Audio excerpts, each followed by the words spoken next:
Max Verstappen has just missed a golden opportunity to leave Red Bull in 2026, and this could completely change the future of Formula One.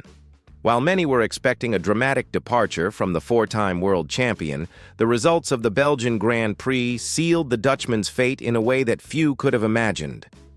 But is this golden prison at Red Bull really what Verstappen wanted? And what does this mean for the most explosive driver market in recent years? Let's start with the basics. Max Verstappen has a contract with Red Bull that runs until the end of 2028, but there is a performance clause that could release him much earlier. This clause is directly linked to his position in the championship at a specific point in time, the Formula One summer break. If the Dutchman were out of the top three at that point, he would have the right to leave the team for the 2026 season. It was like a secret exit door, an escape valve in case things went badly wrong at Red Bull. But here's the problem. After the weekend at Spa-Francorchamps, Verstappen mathematically secured his place in the top three of the championship during the break. With 185 points, he is well ahead of fourth-placed George Russell of Mercedes, who has only 157 points. Even if Russell wins the next race in Hungary and Max scores no points, the Dutchman would still finish third. The math is cruel. The exit clause can no longer be activated. Now you may be thinking, but contracts can be broken, right? Technically, yes, but according to the Dutch newspaper De Telegraaf, that is not an option being considered. And here's where it gets interesting. Apparently, Verstappen is not planning to leave Red Bull, regardless of the situation with the exit clause. This raises a fascinating question. If he didn't want to leave in the first place, why was this clause there? The answer may lie in the turbulent season Red Bull has been facing. The RB21 has proven to be a problematic car, with balance issues that even the updates introduced in Belgium have failed to completely resolve. Verstappen was clear on Saturday. The upgrade package brought more pure performance, but the fundamental balance issues with the car remain the same. For a driver accustomed to absolute dominance, as was the case in 2023, this situation must be extremely frustrating. Think about it. In 2023, Max won 22 of the 23 races of the season. He was practically unbeatable. Now, he has to fight for every point, battle for every position on the podium. The contrast is brutal. It's as if an absolute king lost half his kingdom overnight. And it's not just about results. It's about the feeling of total control that every elite driver seeks when he's in the cockpit. And we can't forget the current context of the grid. With Lewis Hamilton now at Ferrari alongside Charles Leclerc, the Italian team has become an even more intimidating force. Hamilton, with his 7 world titles, has brought not only experience, but also enormous psychological pressure on all his rivals. McLaren, with Lando Norris and Oscar Piastri, has shown impressive consistency, while Mercedes is betting on the duo of George Russell and Andrea Kimi Antonelli for the future. Fernando Alonso remains a real threat at Aston Martin alongside Lance Stroll. Verstappen sees his options for competitive teams becoming increasingly limited, especially considering that Yuki Tsunoda is his current teammate at Red Bull, a very different situation from the golden days with Sergio Pérez. But there is another crucial element to this whole story. Christian Horner, the longtime team principal, was recently replaced by Laurent Mekies.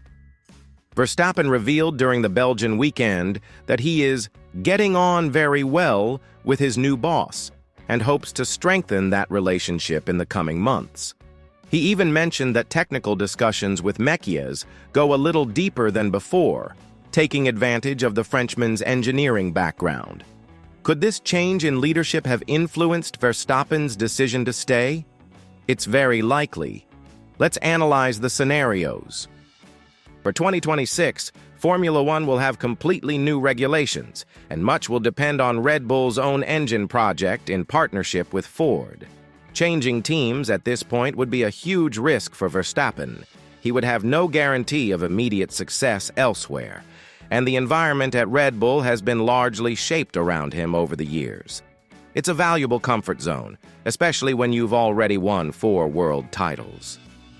In addition, staying for another year would give Verstappen the perfect opportunity to observe how the grid hierarchy establishes itself under the new regulations. And here's a detail that many are overlooking. The performance clause will still be in effect next season. If Red Bull really does collapse in 2026, the door for a departure in 2027 will still be open. It's like having a plan B up your sleeve. And what door would that be? The driver market for 2027 promises to be even more eventful. Mercedes, Aston Martin, and even Ferrari could have seats available. Just imagine, Verstappen at Ferrari replacing Lewis Hamilton when the 7-time champion decides to retire, or perhaps at Mercedes if Toto Wolff changes his mind about his current lineup. The possibilities are endless and much more attractive than a hasty move now. Speaking of Mercedes, Toto Wolff was very clear recently. He said that his absolute priority is with the current drivers, George Russell and Andrea Kimi Antonelli, and that there is a 90 to 95% chance of continuing with this lineup at least for the next season. This closes another door for Verstappen in 2026, making his stay at Red Bull even more logical from a strategic point of view. But are we seeing the whole picture? There is a possibility that Verstappen is playing a much more sophisticated game. By publicly expressing his satisfaction with Red Bull, he avoids creating unnecessary instability within the team, keeps his professional image intact, and preserves his options for the future.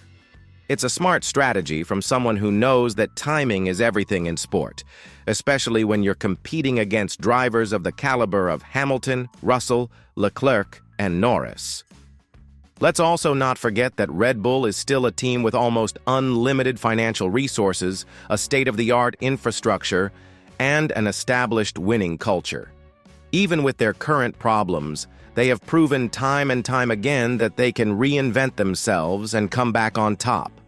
Remember, before 2021, Red Bull spent years trying to take down Mercedes. When they finally succeeded, they dominated completely. Who's to say that can't happen again? The truth is that Verstappen's decision, or lack thereof, could completely redefine the Formula One landscape in the coming years. If Red Bull recovers and returns to dominance under the new regulations, Max will have made the right choice. If the team continues to struggle, he will still have an exit clause for 2027, when the market will be much hotter and there will be more interesting options. What is clear is that Max Verstappen is not only an exceptionally talented driver, but also a cold and calculating strategist. He understands that in Formula One, patience can be the difference between a brilliant career and a series of missteps. What do you think of Verstappen's move? Was it the right decision, or should he have forced his way out of Red Bull? Leave your opinion in the comments, and don't forget to subscribe to the channel so you don't miss any analysis of the hottest behind-the-scenes action in Formula One.